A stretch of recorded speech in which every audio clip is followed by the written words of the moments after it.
Kwa majina yangu naitwa Esther James, ni mwenyekiti wa umoja wa vijana wa Chama cha Mapinduzi kata ya Nyachiluma, wilaya ya Geita. Sababu za kutia nia jimbo la Katoro: moja, ni kurejesha imani kati ya viongozi na wananchi. Kwa muda mrefu kumekuwa na pengo la mawasiliano na mahusiano kati ya uongozi na wananchi wa Katoro wakati likiwa jimbo moja la Busanda. Hivyo basi, nimeamua kugombea ili kurejesha mawasiliano hayo na kuwakilisha sauti halisi ya wananchi katika ngazi ya juu ya maamuzi. Naamini uongozi wa kweli huanza na kusikiliza. La pili, kuimarisha uwajibikaji na ufuatiliaji wa miradi ya maendeleo.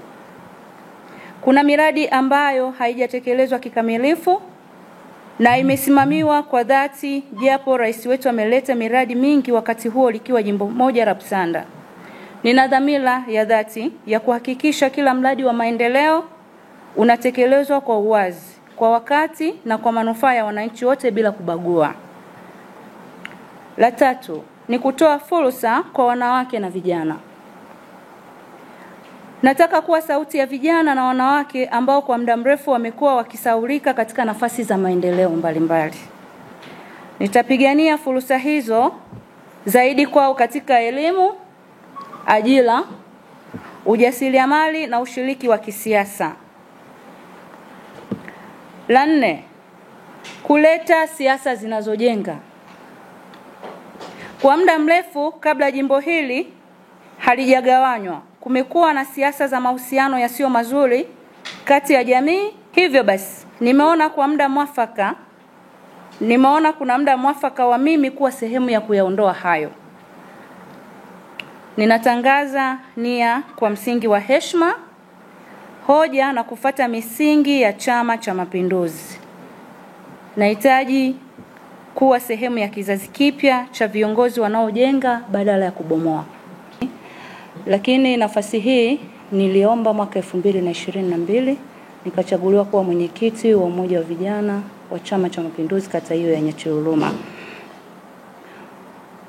Kwa muda huo nimekuwa chachu kwa vijana, kuendelea kuwasapoti vijana katika fursa mbalimbali zinazopatikana kwa uwezo wangu, lakini pia kuendelea kuwajenga vijana kwenye hii nafasi yetu ambayo tupo nayo. Kitu kingine, upande wa elimu. Kwa upande wa elimu mimi nina diploma ya uuguzi na ukunga